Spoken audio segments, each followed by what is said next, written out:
are about to embark on a journey of discovery through the rich and fascinating history of classical Greece. You'll become fully immersed in the painstakingly detailed world built for Assassin's Creed Odyssey, which you are free to explore at your own pace, without any danger or time pressure. For a directed experience, take one of the many guided tours curated by prominent historians and archaeologists. Along the way, exchange words with some of Greece's most famous historical persons. The classical Greece you are about to explore is at the peak of its glory. This period is synonymous with grand accomplishments of the physical and the mental. Architectural marvels which still stand today dot its landscape, while towering achievements in philosophy, political systems, and art still influence our modern society in profound ways. We hope you become engrossed in the dazzling riches of ancient Greece and welcome you to your visit. Welcome, traveler, to the ruins of Mycenae. These are the ruins of Mycenae, center of the old Mycenaean civilization. It was home to great warriors and heroes. In many ways, places like Athens and Sparta stand on the shoulders of its accomplishments. This tour will take you through its ruins and introduce you to its most important monuments, revealing its history in the process. I hope you enjoy yourself. I'll be waiting for you at the end of your visit.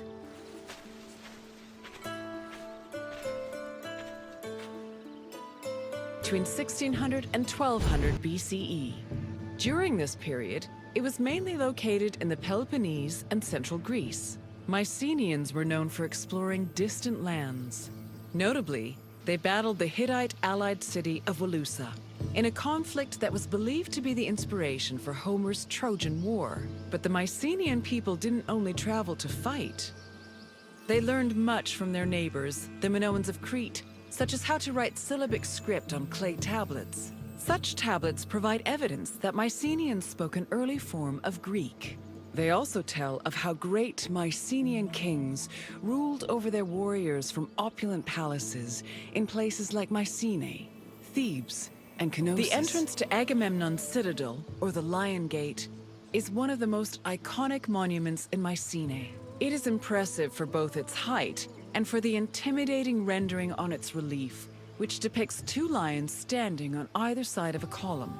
Unfortunately, the lions' heads, which were presumably made of a precious metal or higher quality stone, have been lost to time. The gate was most likely meant to greet a triumphant king returning home from successful military campaigns and to awe foreign visitors. When these shafts were discovered by archaeologist Heinrich Schliemann in 1876, he believed the 6 gold-filled graves to be connected with the family of the great king Agamemnon, even going so far as to proclaim a gold mask he found within to be the death mask of Agamemnon.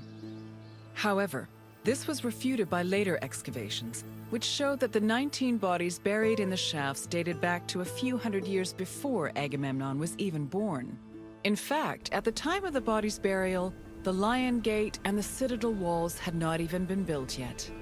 It's estimated that the people in the graves were members of the first Mycenaean dynasty. The graves later became a place of worship for Mycenaean kings who raised walls to protect them.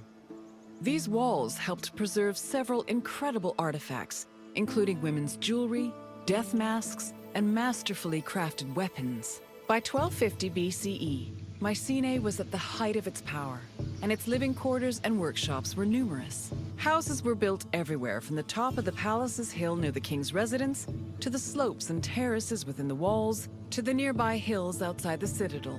At one point, the citadel's walls even had to be enlarged to make room for more quarters.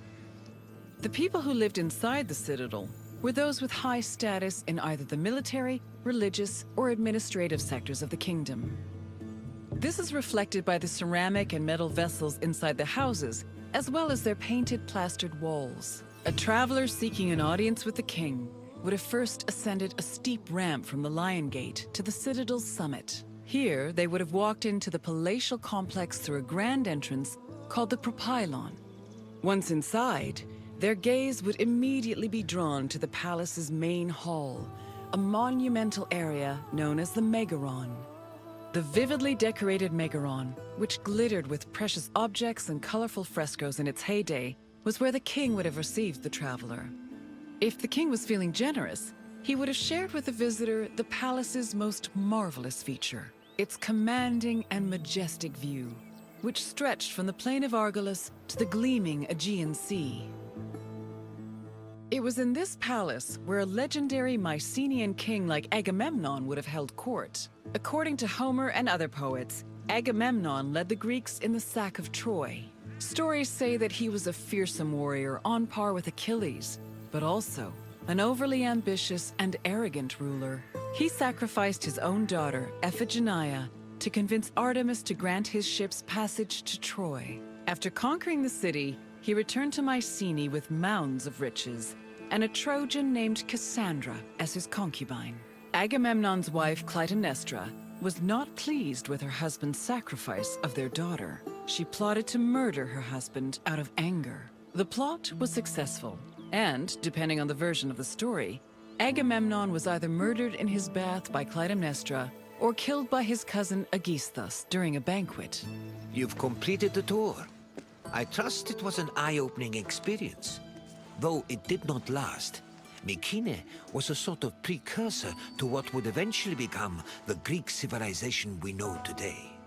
It's important we remember them, if only to avoid repeating their mistakes. Now, what else would you like to do?